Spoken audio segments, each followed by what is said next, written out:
నాతో కలిసి చెప్పండి. నీవు భూమి మీద పడుమని హిమముతోనూ వర్షముతోనూ మహావర్షముతోనూ ఆయన ఆజ్ఞ ఇచ్చుచున్నాడు. ఎక్కడ పడమని? నీవు భూమి మీద పడమని హిమముతోనూ వర్షముతోనూ మహావర్షముతోనూ ఆయన ఆజ్ఞ ఇచ్చుచున్నాడు. ఒకసారి నా వైపు చూసి సమాధానం చెప్పండి. వర్షాన్ని కురిపించే దేవుడు ఎవరు? వర్షం ఎవరి వలన కురుస్తుంది? దేవుని ఆజ్ఞ వలన కురుస్తుంది. హల్లెలూయా. ఇదే యోబు గ్రంథంలో రాసి ఉంటుంది. వర్షమునకు తండ్రి ఉన్నాడా? ఒకసారి చెప్పండి పెద్దగా. వర్షమునకు తండ్రి ఉన్నాడా? ఉన్నాడా? ఉన్నాడా? ఎవరైనా? ఆయనే మన సృష్టికర్త, ఆరాధ్య దైవం, ప్రభు అయిన యేసుక్రీస్తు వారు. పల్లెటూళ్ళలో కొన్ని వింత ఆచారాలు ఉంటాయి. వర్షాలు రాకపోతే కప్పలకు పెళ్లి చేస్తారు. వర్షాలు రాకపోతే మర్రి చెట్టుకా రాగి చెట్టుకా? పెద్దగా చెప్పాలి. ఏ చెట్లకి? మర్రి చెట్టుకో రాగి చెట్టుకో పెళ్లి చేస్తారు. మా చిన్నతనంలో మేము ఉండే ప్రాంతంలో ఎంత ఆగస్టు నెల దాటినా వర్షాలు కురవల. వర్షాలు కురవకపోతే ఆ ఊర్లో ప్రజలు ఏం చేశారో తెలుసా? వేపాకులు కట్టి కర్రకి చెరువులో ఉన్న కప్పలు తీసుకొచ్చి ఆ కప్పలు వేలాడదీసి ఊరంతా తిరుగుతూ డప్పు కొడుతున్నారు. నేను అనుకుంటా, ఆ కప్పలకే కనుక నోరుంటే, వరి పిచ్చి మా రాజులారా, నా ప్రాణం ఎందుకు తెస్తారా? వర్షం కురిపించే శక్తి నాకు లేదురా. వర్షాన్ని కురిపించే దేవుడు ఒకడున్నారు. ఆయన ఆజ్ఞ ఇచ్చాడా? ఆయన ఆజ్ఞ ఇచ్చాడా? వర్షానికి, మహావర్షానికి ఆయన ఆజ్ఞ ఇస్తే ఆ వర్షం భూమి మీద పడటం ప్రారంభిస్తుంది. దేవుని బిడ్డలారా, వర్షం లాంటి ఏ దీవెనైనా దేవుడు ఆజ్ఞ ఇస్తేనే నీ దగ్గరికి వస్తుంది. ఆయన ఆజ్ఞ ఇచ్చినట్లుగా చెప్పండి. బాకాలోయన మనం ఏం చేయాలి? చెప్పాలి గట్టిగా. బాకాలోయ లాంటి కన్నీటి అనుభవాన్ని మనం జలమయంగా చేస్తే ఆ కృపగల దేవుడు వర్షానికి ఆజ్ఞ ఇస్తాడు. ఏ వర్షం అది? తొలకరి వర్షం. తొలకరి వర్షం అంటే తొలకరి ఎప్పుడు వస్తుంది? సహజంగా ఏ నెలలో వస్తుంది? తొలకరి ఏ నెలలో వస్తుంది? అమెరికా దేశస్తులారా నోరు తెరిచి చెప్పండి. ఏమండి? జూన్ నెలలో. జూన్ నెలకు ముందుండే నెల ఏది? ఏప్రిల్ నెల. ఎవరు? అది ఏప్రిల్ మే కదా. ఏప్రిల్ మే నెలలో వాస్తవంగా చెట్లు కానీ మొక్కలు కానీ నేల మీద ఉన్న గడ్డి కానీ మే నెలలో వచ్చేసరికి చెట్లన్నీ ఎట్లా అయిపోయి ఉంటాయి? ఏమండి? మనకి మెదక్ ప్రాంతంలో పరిచర్య ఉంది కదా, లింగంపేట, రాజపేట, ఎల్లారెడ్డి ప్రాంతంలో ఉంది కదా. మన మందిరానికి వెళ్ళాలంటే తప్పకుండా నర్సాపూర్ అడవులు గుండా వెళ్ళాలి. అవునంటారా కాదంటారా? నర్సాపూర్ అడవులు గుండా వెళ్ళాలి. ఎప్పుడైనా ఏప్రిల్ మే నెలలో నర్సాపూర్ అడవులు గుండా వెళ్తూ ఉంటే ఆ చెట్లు చూసి అనిపించింది మొత్తం ఎండిపోయినట్టున్నాయి. రేపో మాపో వీటిని నరకాలి, ఇక ఏ కట్టెలడితికి పంపించాలి అన్నట్లుగా ఏప్రిల్ మే నెలలో చూస్తే ఎండినట్టుగా కనపడి, ఇక ఎండిపోయిందిరా ఈ చెట్టు, మరలా బ్రతకదరా, నరకాల్సిందేరా, పొయ్యిలో పెట్టాల్సిందేరా అన్నట్లుగా ఏప్రిల్ మే నెల ప్రాంతంలో అట్లా ఉంటుంది. అదేమి చిత్రమో తెలియదు కానీ ఎప్పుడైనా జూలై నెల ప్రారంభంలో లేకపోతే ఆగస్ట్ నెల చివరిలో అదే ప్రాంతం గుండా మన కారులో వెళ్తున్నాం అనుకోండి, అబ్బా ఆ ప్రాంతాలు ఉంటాయి ఊటీకి సెల్లెల్లాగా ఉంటాయి. మీకు విన్నారా? అంత అద్భుతంగా ఎంత పచ్చగా ఉంటాయంటే నాకు అర్థం కాక మొన్నేమో ఎండినట్లుగా కనపడింది, మొన్నేమో పొయ్యిలో పెట్టేటట్లుగా కనపడినాయి. అరే రే రే ఆగస్టు నెల చివరి వచ్చేసరికి ఇంత పచ్చగా ఉందేంటి? ఎందుకు ఇది ఇంత పచ్చదనంతో మారిందో తెలుసా? తొలకరి వాన దాని స్థితిగతులను విప్లవాత్మకంగా మార్చింది. ఎండిపోయిన నేలను, మొద్దైపోయినటువంటి మొక్కలను, మొద్దుగా మిగిలిపోయిన చెట్లను పచ్చటి చెట్లుగా మార్చింది ఏదయ్య అంటే ఏ వాన? పెద్దగా చెప్పాలి, ఏ వాన? ఈరోజు వాక్యం వింటున్న బిడ్డలారా, గడిచిన జూన్ జూలై నెల వరకు ఎండిన బ్రతుకేమో, ఇక నరికివేయబడింది. నా బ్రతుకులో మంచి రోజులు లేవు, శ్రేష్టమైన దినాలు లేవు, నేల మట్టుకు ఇక నరికేసేసే పరిస్థితే నా పరిస్థితి. ఒకవేళ పూర్తిగా ఎండిపోయిన స్థితిలో నీ స్థితిగతులు కనబడుతూ ఉంటే నా చేతులెత్తి దీవిస్తూ ఉన్నాను. బాకాలో ఇలాంటి ఉపవాస ప్రార్థనలో ఎన్నో సమస్యల కొరకు ప్రార్థన చేసి దాన్ని జలమయంగా మార్చాం కదా. యేసు నామం పేరిట తొలకరి వానతో దేవుడు మిమ్మల్ని దర్శించునుగాక. ఎండిన బ్రతుకులను పచ్చటి బ్రతుకులుగా దేవుడు మార్చునుగాక. ఎండిపోయిన బ్రతుకులను పచ్చటి జీవితాలుగా దేవుడు చేయునుగాక. పెద్దగా చెప్దాం ఆమేన్. సరిగ్గా సెప్టెంబర్ నెల చివరిలో మేము ఆదిలాబాద్ వెళ్తున్నాం. ఆదిలాబాదులో దైవజనులు బెనహర్ పాస్టర్ గారని ఓ దైవజనులు ఉన్నారు. వారు సంఘంలో మీటింగ్ పెట్టుకుంటే నేను వెళ్తూ ఉన్నాను మన టవేరా కారులో. ఈ కామారెడ్డి దాటిన తర్వాత నిర్మల్ దాటిన తర్వాత ఆదిలాబాద్ వెళ్ళేటప్పుడు అంతా కొండలు, లోయలు, ఎత్తైన స్థలాలు, లోతట్టు ప్రాంతాలు. ఎర్లీ మార్నింగ్ బయలుదేరాం. ఊటీని గూర్చి నేను విన్నా కానీ ఊటీ ఎప్పుడు వెళ్ళలేదు, చూడలేదు. మీలో ఎవరైనా ఊటీ చూసిన వాళ్ళు ఉంటే చేతులు పైకి ఎత్తండి తల్లి. ప్రపంచ పర్యాటకుడు లాగా ఉన్నట్టున్నావు. నా అన్వేషణ మించిపోయావు తమ్ముడా. Right, thank you Rajesh. Right, విన్నాదే జస్ట్ అంతే. ఏనాడు వెళ్ళలేదు, చూడలేదు. ఊటీ ఎంత బాగుంటుంది, ఆ కొండల మీద మంచు పడటం, ఆహా, పచ్చటి చెట్లు, కొండలు, లోయలు ఎంత అద్భుతంగా ఉంటుందో అని కళ్ళతో చూడకపోయినా కొంతమంది మాటలతో చూపించేశారు. ఊటీ చూడలేదు ఎప్పుడు. అయితే నేను ఆదిలాబాద్ వెళ్ళేటప్పుడు అది అప్పుడే సెప్టెంబర్, ఇంకా చలికాలం రాలేదు, వర్షాకాలం ముమ్మరంగా ఉన్న ఆ ప్రాంతం గుండా వెళ్ళి చూస్తూ ఉంటే మీరు నమ్ముతారా? నాయనా ఇది ఊటీనా ఆదిలాబాదా? ఏదో ఒకటి చూపించాం చాలు. వెళ్ళేటప్పుడు ఆ పచ్చటి ప్రాంతాన్ని చూసి నేను ఎంతకీ కారు ఏమన్నా దారి తప్పి ఊటీ వెళ్తున్నానా ఆదిలాబాద్ వెళ్తున్నానా నాకు అర్థం కాల. అంత పచ్చగా, అంత సారవంతంగా ఆ కొండలు, ఎత్తైన కొండలు, మేఘం దాన్ని ఆనుకొని వెళ్తూ ఉంటే అసలు ఎంత ముగ్ధ మనోహరంగా ఉందో. మొట్టమొదటిసారి నేను ఆ ప్రాంతానికి వెళ్తా మనసులో ఏమనుకున్నాను తెలుసా? మన కేసీఆర్ గారు తెలంగాణ ప్రాంతం అంతా డ్రైల్యాండ్ అంటాడేంటి? ఎంత పచ్చటి ప్రాంతాన్ని పట్టుకుని డ్రైల్యాండ్ అంటాడేంటి? ఎంత ఆహ్లాదకరంగా ఉన్న ప్రాంతాన్ని పట్టుకుని ఏంటి వారు పెద్ద ఆయన ఇట్లా అంటున్నాడు? బాబోయ్, ఇది ఊటీలాగుందే అని అసలు ఆ ప్రాంతాన్ని చూసి ఎంత మైమరిసిపోయాను. ఆడికి వెళ్ళిన తర్వాత బెనహర్ అన్నని అడిగా, ఏన్నా ఎంత అద్భుతమైన ప్రాంతాన్ని చూసి అట్లా అన్నారు ఏంటన్నా అంటే ఆయన ఏమన్నాడు తెలుసా? అన్నయ్య సెప్టెంబర్ నెలలో అట్టాగే ఉంటుందిలే అన్నయ్య అన్నాడు. నాకు అర్థం కాల, మరి మే నెలలో ఎట్టుంటుంది అన్నాను. వచ్చి చూడండి అప్పుడు తెలుస్తుంది, శ్మశాన భూమిలాగా ఉంటుంది అన్నాడు. వినండి, మే నెలలో ఎండినట్లుగా కనపడుతుంది. తొలకరి వర్షం కురవటంతో మోడైపోయిన ప్రతి చెట్టు చిగురించటం ప్రారంభిస్తుంది. తమ్ముళ్ళారా, మోడైపోయావా? మొద్దుగా మిగిలిపోయావా? రేపో మాపో నా బ్రతుకు నరకబడుతుంది, ఇంక మంచి రోజులు లేవు అన్నట్లుగా నీ స్థితి అయిపోయిందా? ఏ కోణంలో చూసినా చిగురు వస్తుంది అనే నిరీక్షణ లేని స్థితే? యేసు నామం పేరిట ఈ బాకా లాంటి అనుభవంలో కన్నీళ్లతో అనుభవాన్ని నువ్వు తడపగలిగితే, జలమయంగా మార్చగలిగితే, మోడుబారిన నీ జీవితాన్ని తొలకరి వాన లాంటి దేవుడు యేసు నామములో చిగురింప చెయ్యునుగాక. యోబు నరకబడ్డాడా లేదా? ఆయనే అంటాడు. చూడండి ఆ మాట.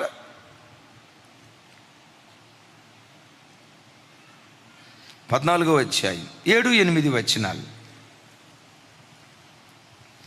7-8 వచనాలు. వృక్షము నరకబడిన యెడల అది తిరిగి చిగుర్చుననియు, దానికి లేత కొమ్మలు వేయుననియు నమ్మకము కలదు. దాని వేరు భూమిలో పాతదైపోయినను, దాని అడుగు మొద్దు మంటిలో చిగిపోయినను, నీటి వాసన మాత్రము చేత అది చిగుర్చును. లేత మొక్కవలి అది కొమ్మలు వేయును. చప్పలు కొడితే సైకో స్తోత్రాలు చెప్దాం. ఎంత గంభీరమైన, ఎంత అద్భుతమైన మాట చూడండి ఒకసారి. 8వ వచనం. మొద్దు నరకబడింది, ఆ చెట్టు నరకబడి చివరికి ఏమైపోయింది? అది మొద్దు అయిపోయింది. ఆ మొద్దు పరిస్థితి ఏంటంటే దాని వేరులు భూమిలో పాతదై దాని అడుగు మొద్దు మంటిలో, చెప్పండి ఏమైపోయిందట? నేనంట చీకిపోయిన మొద్దు మరలా చిగురించగలదా? చెప్పండి. భూమిలో పాతదైపోయిన వేరు మరలా చిగురించగలదా? మొద్దైపోయింది, అది వేర్లు చీకిపోయినాయి. ఆ చెట్టు మొత్తం ఎండిపోయినట్లుగా కనపడింది. ఆ చెట్టు ఎవరయ్య అంటే యోబే. మనిషిని వాక్యం చెట్టుతో పోల్చింది కదా. ఆ చెట్టు ఎవరయ్య అంటే యోబే. అంత మొద్దులాగా మిగిలిపోయిన యోబు పరిస్థితిలో ఓ చక్కటి మాట అంటాడు. వేర్లు చీకిపోయాయి నిజమే, వేరు పాతదైపోయింది నిజమే. ఆకాశమందలి దేవుడు తొలకరి వర్షాన్ని కురిపించాడు. ఆ వర్షం భూమి మీద పడి ఆ వర్షపు నీటి ప్రవాహం జాలువారుతూ జాలువారుతూ జాలువారుతూ ఆ వేర్లను తాకిందట. అద్భుతం. నీటి వాసన మాత్రము చేత అది మరలా చిగుర్చును కదా. దేని చేత? నీటి వాసన మాత్రము చేత. ఆ నీటి చెమ్మ అలా తగిలిందో లేదో అప్పటి వరకు ఎండినట్లుగా మొద్దులాగా కనపడిన ఆ చెట్టు మరలా చిగురించటం ప్రారంభించింది. యోబు చెప్పకనే చెప్తున్నాడు, మొద్దైపోయా నిజమే. బాకాకు దేవుడు తీసుకొచ్చాడు నిజమే. బాకాకు తీసుకొచ్చేటప్పుడు నేను లోబడ్డా నిజమే. కానీ ఈ బాకాలోయను దేవుని మీద దృష్టి ఉంచి కన్నీళ్లు ప్రవాహంలాగా విడిచేగా, ఏడ్చేగా, రోదన చేసేగా, ప్రసవేదన పడ్డాగా, నా కన్నీళ్లతో ఈ లోయను తడిపేగా. నిశ్చయంగా దేవుడు నన్ను జ్ఞాపకం చేసుకొని తొలకరి వర్షాన్ని దేవుడు కురిపిస్తాడు. పెద్దగా చెప్దాం మేమే. ఏ వర్షాన్ని? తొలకరి వర్షాన్ని కురిపిస్తాడు. ఆ నీటి వాసన చేత నేను మరలా చిగురిస్తాను. ఇంకా చిగురించలా, ఇంకా చిగురించలా. ఇది ఏ అధ్యాయంలో రాయబడింది? 14వ అధ్యాయంలో రాయబడింది. చిగురించక మునిపే అంటాడు, తొలకరి వర్షం నన్ను దర్శిస్తుంది, నా వేర్లను తాగుతుంది, నీటి వాసన మాత్రం చేత మరలా నేను చిగురిస్తాను. విశ్వాసపు వాక్కు మాట్లాడాడే. 42వ అధ్యాయానికి వచ్చేసరికి కోల్పోయిన దానికంటే 2 అంతలు యోబుకు దేవుడు అనుగ్రహించాడు. ఎంత కోల్పోయాడో, ఎంత దూరం అయిపోయాడో. మునుపు ఒక పచ్చని చెట్టు ఇంతవరకు వ్యాపిస్తే ఈ తర్వాత ఈ బాకాలో అనుభవం తర్వాత 2 అంతలుగా వ్యాపించేటట్లుగా దేవుడు యోబు పట్ల కార్యం చేశాడు. మీ ఆత్మీయ తండ్రిగా నా హృదయపు లోతులో నుంచి కోరుకుంటూ నా చేతులెత్తి దీవిస్తున్నాను. గతంలో ఎంత ఫలించావో ఈ ఉపవాస ప్రార్థనల ద్వారా 2 అంతలుగా ఫలించే కృప దేవుడు మీ కుటుంబాలకు దయచేయునుగాక. 2 అంతలుగా ఫలించే ధన్యకరమైన స్థితి దేవుడు మీకు, మీ పిల్లలకు యేసు నామములో దయచేయునుగాక. ఒకవేళ సైతానుగాడు అంటున్నాడేమో, ఆపోయా చాలుగానే, ఇంకెక్కడ నువ్వు చిగురించేది, మొద్దైపోయావు, వేర్లు చీకిపోయినాయి, ఎండిపోయాయి, ఇక ఆపవయ్యా. విశ్వాసానికి కూడా ఒక పరిధి ఉండాలి. విశ్వసించాలంటే కనీసం వేరు బ్రతికుండాలి, వేరు పచ్చగా ఉండాలి. వేరే చీకిపోతే ఎక్కడా నీకు మంచి రోజులు అని అంటావా? అబ్రహాము నిరీక్షణకు ఆధారము లేని స్థితిలో దేవుని మీద నిరీక్షణ నుంచి బ్రతికాడు. ఒకవేళ నీ బ్రతుకులో నిరీక్షించడానికి ఆధారం లేదా? ఈవెందో నిరీక్షించు, నేను మరలా చిగురిస్తా, తొలకరి వర్షం నన్ను దర్శిస్తుంది, మరలా దేవుడు నన్ను చిగురింప చేస్తాడు. యోబు మాట్లాడినట్లుగా మాట్లాడు, నీవన్నట్టే దేవుడు జరిగించునుగాక. తొలకరి వర్షం మోడుబారిన జీవితాలను చిగురింప చేస్తుంది. వర్షం. యెషయా గ్రంథం చూడండి, 44:14.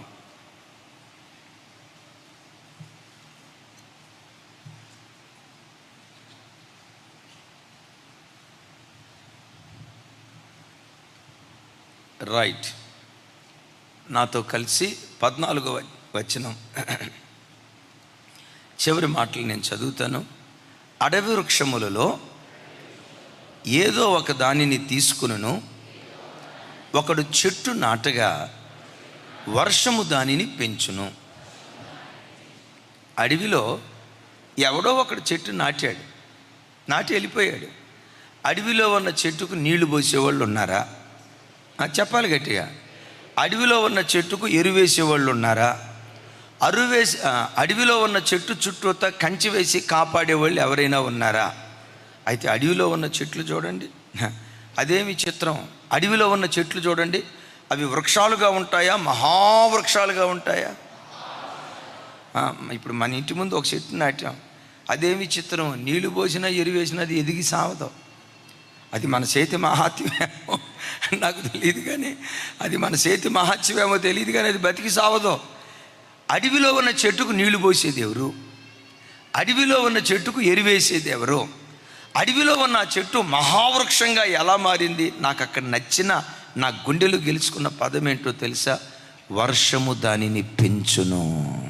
పెద్దగా చెప్పండి అన్నమాట, నాకు సరిపోలా, కొంచెం పెద్దగా.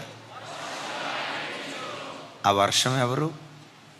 వర్షము వలె నేను నిన్ను దర్శిస్తానని హోషేయ గ్రంథంలో అన్నాడు కదా. అడవి చెట్ల లాంటి మనుషులను దేవుడే పెంచటం ప్రారంభిస్తాడు. తమ్ముళ్ళారా, ఈ కోరహు కుమారులు ఉన్నారే, అడవి చెట్టు లాంటి వాళ్ళు. కోరహు కన్నాడు, ఆ మాట నేను అనలేను, కానీ వాని పాపాన్ని బట్టి దేవుని ఉగ్రతకు గురై పిల్లలను అనాథ చేసి వెళ్ళిపోయాడు. కనటమైతే కోరహు కన్నాడు, కానీ తన పిల్లలకు ఏ న్యాయం చేయలేకపోయాడు. న్యాయం చేయకపోగా వాళ్ళ ఒడిలో శాపం వేశాడు. అయ్యా కోరహు కుమారులారా, మీ నాన్న మీకు ఏమి ఇచ్చాడు? ఏమి ఇచ్చాడయ్యా? కొబ్బరి పీసు కొట్టం. ఏమి ఇచ్చాడయ్యా మీ నాన్న? బూడిద తప్ప ఏమీ లేదయ్యా. మీ నాన్న సంపాదించి పెట్టిన ఆస్తి అంతా ఏమి ఇచ్చాడయ్యా? ఆస్తి సంపాదించి పెట్టడం దేవుడు ఎరుగు, మా ఒడిలో శాపం వేసి వెళ్ళాడు. మీ బ్రతికేంటయ్యా? అడవి చెట్టు లాంటి బ్రతికయ్యా. అమలారా నా వైపు చూడండి, అయ్యలారా నా వైపు చూడండి. ఒకవేళ ఈ వాక్యం వింటున్న నీ బ్రతుకులో అడవి చెట్టులాగా ఓ తండ్రి సహాయం లేక, ఓ తల్లి సహాయం లేక, ఓ తోబుట్టు సహాయం లేక, ఒక బంధువు సహాయం లేక ఒంటరి పోరు అనుభవిస్తున్నావా? కుటుంబాన్ని పోషించడానికి, పిల్లలకు మంచి భవిష్యత్తు ఇవ్వటానికి నువ్వు పడుతున్న కష్టాన్ని కన్న తల్లిదండ్రులు కూడా చూసి అయ్యో పాపమని చేయూతనివ్వలేని ఆ పరిస్థితిలో ఒకవేళ ఉన్నారా? ఒకవేళ చేయూతనిచ్చేటువంటి వాళ్ళను కోల్పోయి బ్రతుకులో ఒంటరిగా, అడవి చెట్టులాగా ఒంటరిగా మిగిలిపోయావా? మనసులో నన్ను ఎవరు పెంచుతారు? నా ఆలనా పాలన ఎవరు చూస్తారు? నా యోగక్షేమాలు ఎవరు చూస్తారు? అనాథనైపోయానే, అడవిలో ఉన్న చెట్టునైపోయానే అని అనుకుంటూ ఈ వాక్యం వింటున్నావా? శుభవార్త, నీలాంటి అడవిలో ఉన్న ఒంటరి చెట్లను వర్షమై ఉన్న దేవుడు పెంచబోతూ ఉన్నాడు. వర్షమై ఉన్న దేవుడు పెంచబోతున్నాడు. ఇక్కడ రాయబడిన మాట, వర్షము దానిని పెంచును. పెద్దగా చెప్పండి. నన్ను పెంచేవాళ్ళు ఎవరూ లేరు మనుషులు అని అనుకుంటున్నావా? ఈ దినం నుండి దేవుడు నిన్ను పెంచబోతూ ఉన్నాడు. దేవుడు నిన్ను పెంచబోతూ ఉన్నాడు. ఈ కోరహు కుమారులు తండ్రి వాళ్ళ ఒడిలో శాపం వేసి వెళ్తే వర్షమై ఉన్న దేవుణ్ణి దర్శించి బాకాలో ఇలాంటి ఆ అనుభవాల మధ్యలో దేవుని సన్నిధిలో ఏడ్చి ఆ స్థితిని బట్టి ఆ లోయను కన్నీళ్లతో తడిపారు. అద్భుతం తెలుసా? ఒక్కసారి నా వైపు చూడండి. కోరహు కుమారులు ఎంత అద్భుతమైన వాళ్ళుగా మారిపోయారో తెలుసా?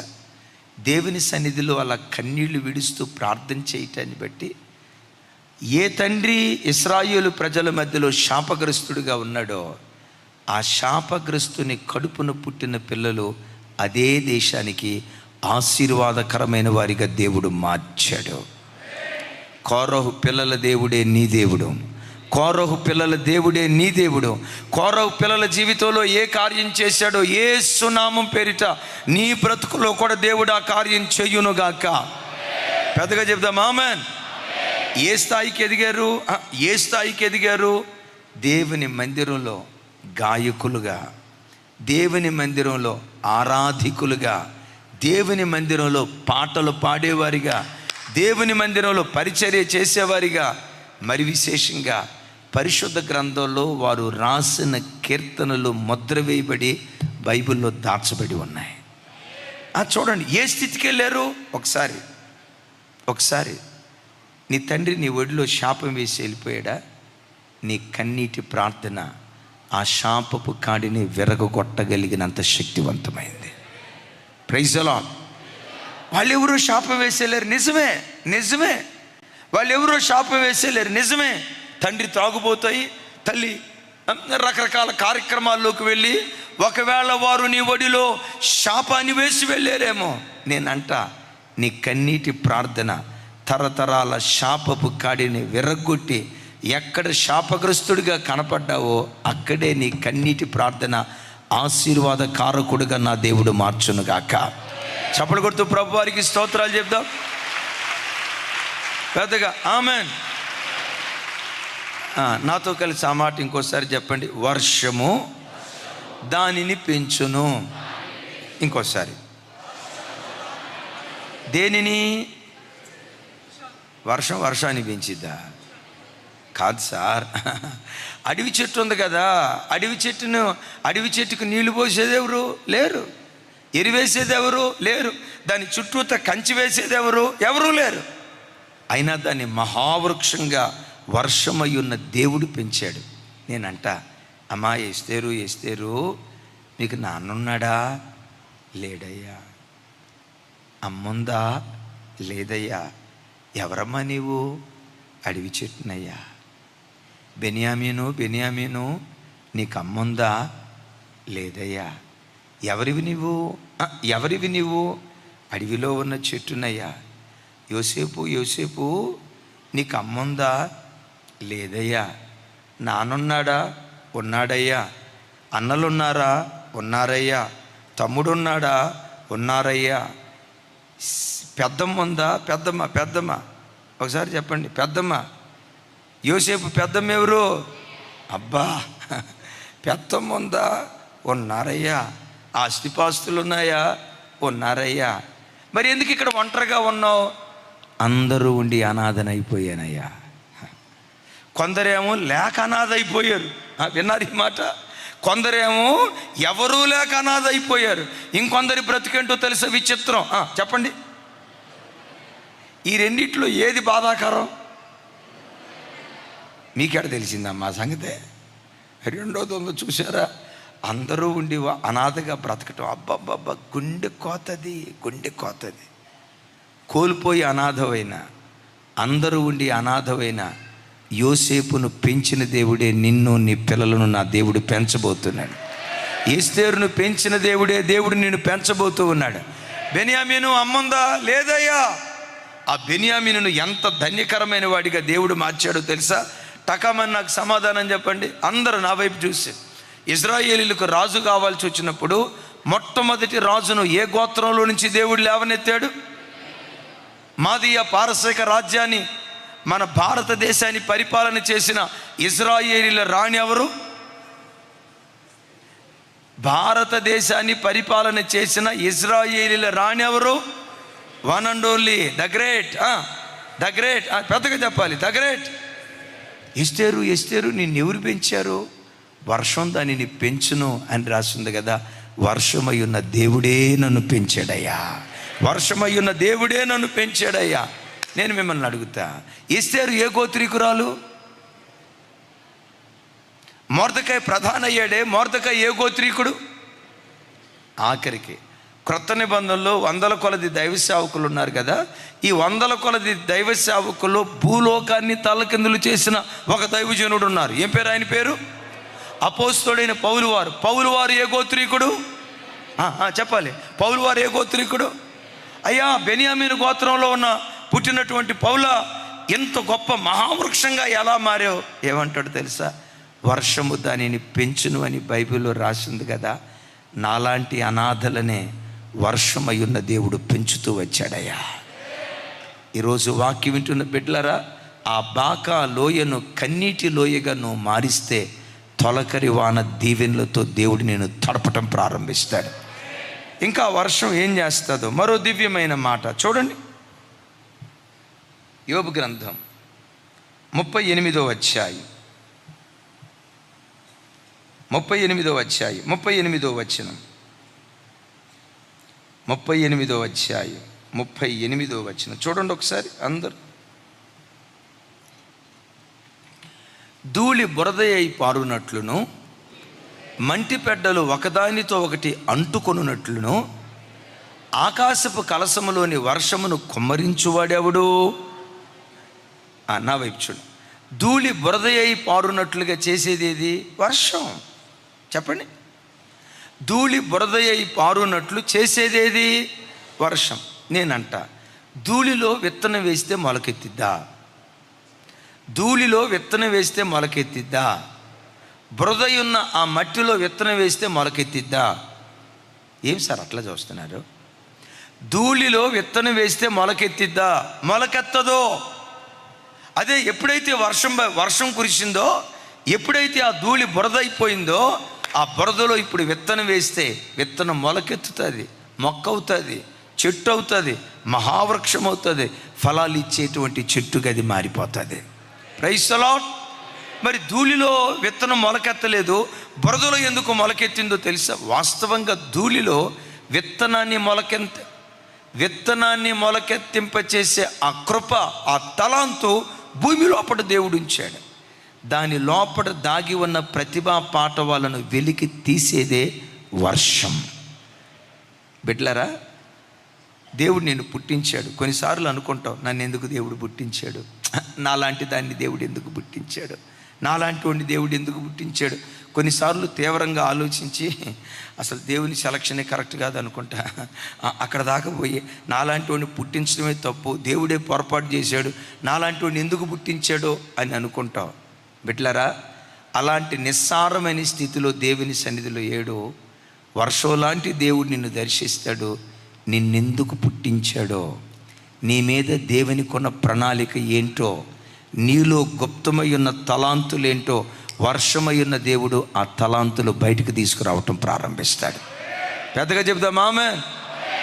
నేను ఒకప్పుడు అనుకునేవాడిని, వానపాములను చూసి ఈ వానపాములు దేవుడు ఎందుకు పుట్టించాడురా, కనీసం ఒక్క అడుగు దూరం వెళ్ళటానికి అరగంట పడుతుంది, ఎందుకురా దేవుడు వాటిని పుట్టించాడు అని అనుకునేవాడిని. మన మేధావులం కదా, ఎందుకురా దీన్ని పుట్టించాడు అని అనుకునేవాడిని. ఆ తర్వాత చదువుకోవటం ప్రారంభమైన తర్వాత ఏ పొలంలో వానపాములు ఉంటాయో ఆ పంట బాగా పండిద్దంట. ఏంటి ఒకసారి చెప్పండి. ఏ పంట పొలంలో వానపాములు బాగుంటాయో ఆ పంట పొలం బాగా పండిద్దంట. ఏంటి, వానపాములకి పంట బాగా పండించే కృప ఉందా? ఎట్లరా? ఆ తర్వాత చదివితే వానపాములు భూమి లోపలికి వెళ్ళి లోపట ఉన్న మట్టిని బయటికి, బయట ఉన్న మట్టిని లోపలికి, అంటే సారవంతమైన మట్టిని బయటికి తీసుకొస్తాయంట. అందుకని పంటలో. ఇప్పుడు చెప్పండి, వానపాములను దేవుడు అనవసరంగా పుట్టించాడా? ఆఫ్టర్ ఆల్ వానపాముల్నే ఒక ప్రణాళిక ప్రకారం పుట్టిస్తే ఆయన పోలికలు సృజించిన నిన్ను దేవుడు అనవసరంగా పుట్టించాడా? నీ మీద కొన్ని ప్రణాళికలు దేవునికి ఉన్నాయి. ఒక సమయం వచ్చినప్పుడు దేవుడు దాన్ని బయలుపరుస్తాడు. ఒక సమయం వచ్చినప్పుడు, ప్రభా నన్ను పుట్టించింది దీని కొరకా, నా ద్వారా ఈ కార్యాలు జరిగించాలనా, నా మీద నీకున్న బృహత్తరమైన ప్రణాళిక దాన్ని నువ్వు గంతులు వేసే రోజులు నిశ్చయంగా దేవుడు నీకు అనుగ్రహిస్తాడు. ఆస్ట్రేలియా దేశంలో ఒక అతను వద్దు బ్రతుకు, తాగాల్సినంత తాగి తినాల్సినంత తిని 48 గంటల తర్వాత నాతో పాటు తెచ్చుకున్న నా పిస్టల్తో పేల్చుకొని చచ్చిపోదాం వద్దు బ్రతుకు, సమస్యల వలయంలో చిక్కుకున్న వద్దు జీవితం అని అనుకొని ఆస్ట్రేలియాలో ఒక హోటల్లో ఉన్నాడట. మొత్తానికి తినాల్సింది తిన్నాడు, త్రాగాల్సింది త్రాగాడు, చేయాల్సిన కార్యక్రమాలన్నీ చేశాడు. తాను పెట్టుకున్న 48 గంటల కాల వ్యవధి ఎంతసేపు ఎదురు చూసినా గడవట్లా. ఇంకొక 10 గంటలు ఉంది అనగా ఏం చేయాలో అర్థం కాక అప్రయత్నంగా డ్రా లాగాడు. ఆ డ్రాలో బైబిల్ కనపడింది. మరి ఆ బైబిల్ ఎవరు పెట్టారో తెలియదు. బైబిల్ ఓపెన్ చేశాడు. యోహాను సువార్త చివరి అధ్యాయాలు చదివాడు. చదువుతూ అక్కడ ఆగి, నేను అనుభవించిన శ్రమల కంటే యేసుక్రీస్తు మరి భయంకరంగా శ్రమలు అనుభవించాడు కదా, ఆయన సిలువ ఘట్టం మీద నేను ఎందుకు ఒక సినిమా తీయకూడదు? యేసయ్య సిలువ శ్రమలను ప్రపంచానికి ఎందుకు తెలియచేయకూడదు? ఇంత అద్భుతంగా ఉంది కదా. రైట్ ఈ సినిమా తీసిన తర్వాత ఒకవేళ చనిపోవాలనుకుంటే ఆ తర్వాత చనిపోతా.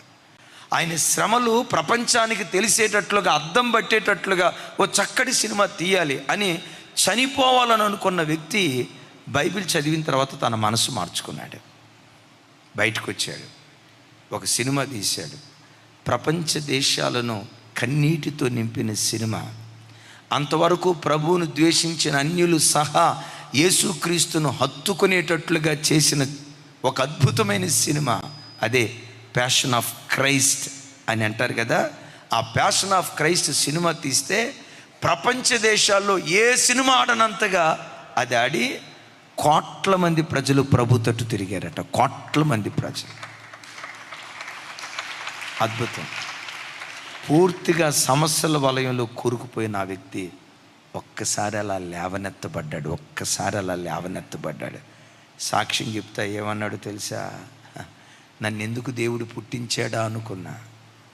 అనవసరంగా దేవుడు నన్ను పుట్టించలేదు. నా మీద ఒక బృహత్తరమైన ప్రణాళిక కలిగి కోట్ల కొలది హృదయాలను ప్రభు తట్టు త్రిప్పటానికి నా దేవుడు నన్ను పుట్టించాడు.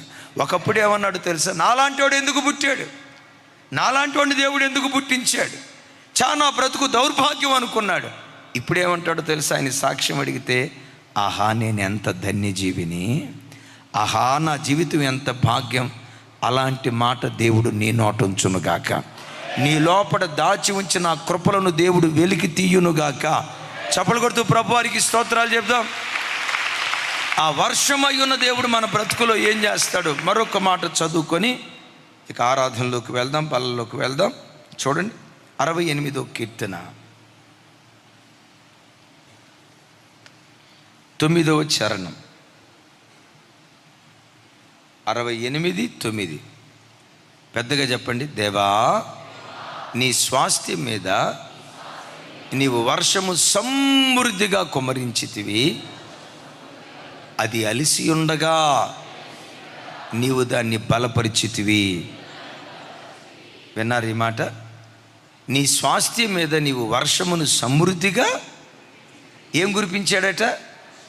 ఆ వర్షం కురిపించినప్పుడు, వర్షం కురిపించే పరిస్థితిలో వాళ్ళు ఏ స్థితిలో ఉన్నారట? అలిసిన స్థితిలో ఉన్నారు. విన్నారా? అలసిన స్థితిలో దేవుడు వాళ్ళ మీద వర్షం కురిపిస్తే ఆ వర్షం ఏం చేసిందట? దానిని చెప్పాలి దానిని బలపరిచింది. ఇందాక చదువుకున్న కీర్తన ఉందే, అరణ్యంలో బాకాలోయలో గుండా ప్రయాణమే వెళ్ళేటప్పుడు ఏడ్చుకుంటూ ప్రయాణం చేసి అలసిపోయి మేము డెస్టినేషన్ చేరగలుగుతామా లేదా, గమ్యస్థానాన్ని చేరగలుగుతామా లేదా, ఆఖరి మజిలీ చేరే వరకు మేము బ్రతుకుతామా లేదా అని కలవరాలతో అలసిపోయిన పరిస్థితుల్లో వాళ్ళ ప్రయాణాన్ని కొనసాగిస్తూ ఉంటే ఆకాశమందలి దేవుడు వాకిళ్ళు విప్పి తొలకరి వర్షాన్ని కురిపించాడు. కురిపించిన తోటనే అలసిపోయిన వారి ప్రాణం ఏమైపోయిందట? అలసిపోయిన వారి ప్రాణం బలపరచబడింది. ఇప్పుడు వాళ్ళు ఏమంటారు తెలుసా? వారు నానాటికి, పెద్దగా చెప్పండి మాట, వారు నానాటికి, ఇంకొంచెం పెద్దగా, వారు నానాటికి బలాభివృద్ధి నొందుచు ప్రయాణము చేయుదురు, వారిలో ప్రతి వాడును సియోనులో దేవుని సన్నిధిలో కనబడును. ఎవరెవరు? వారిలో ప్రతివాడు నానాటికి బలాభివృద్ధి నొందుచు సియోనులో దేవుని సన్నిధిలో కనపడుతున్నారు. బిడ్లారా, మనం సియోను అనే పరలోక ప్రయాణంలో ఉన్నాం. నేను ఈ భక్తి జీవితం చేయలేనయ్యా అన్నట్లుగా అలసిపోయావా? నేను పరలోక రాజ్యం చేరగలుగుతానో లేదో, మార్గ మధ్యలోనే నా పరుగు ఆగిపోద్దేమోనయ్యా అన్నట్లుగా అలసిపోయిన పరిస్థితిలో ఉన్నావా? ఈ సంసారాన్ని ముందుకు తీసుకెళ్ళలేనయ్యా, ఈ భక్తి జీవితాన్ని నేను కొనసాగిస్తానో లేదోనయ్యా, అయ్యో ఈ యాత్ర బహు కష్టంగా ఉంది, అలసిపోయిన పరిస్థితిలో ఉన్నావా? నీ వలసిన స్థితిని జలమయంగా మార్చు, కన్నీళ్లతో తడుపు. కృపగల దేవుడు ఆకాశపు వాకిలు విప్పి తొలకరి వర్షాన్ని కురిపిస్తాడు. ఆయన కురిపించిన తోడనే నానాటికి బలాభివృద్ధి పొంది, బాప్తిస్మం తీసుకున్నప్పుడు నీకున్న బలం కంటే ఈరోజు నీ బలాన్ని దేవుడు రెట్టింపు చేస్తాడు. ఈరోజు నీకున్న బలం కంటే రాగల కాలంలో నీ బలాన్ని రెట్టింపు చేసి నానాటికి బలాభివృద్ధి చెంది, ఈ వాక్యం వింటున్న ప్రతి బిడ్డ, మనలో ప్రతి వాడు సియోనులో దేవుని సన్నిధిలో కనబడుదురుగాక, సియోనులో దేవుని సన్నిధిలో కనబడుదురుగాక, పరలోకంలో దేవుని సముఖంలో కనపడుదుగాక. నా చేతులెత్తి మిమ్మల్ని దీవిస్తున్నాను. ఎంతగా శరీరాన్ని నలగొట్టుకుంటూ ఉపవాస ప్రార్థనలకు వస్తున్నారే, వచ్చిన ఈ ప్రజల్లో ఒక డెక్క కూడా విడిచిపెట్టబడకుండా ప్రతి బిడ్డ పరలోకంలో దేవుని సన్నిధిలో కనపడుదురుగాక. యుగాయుగాలు ప్రభువుని ఆరాధించే కృప దేవుడు మనకిచ్చునుగాక.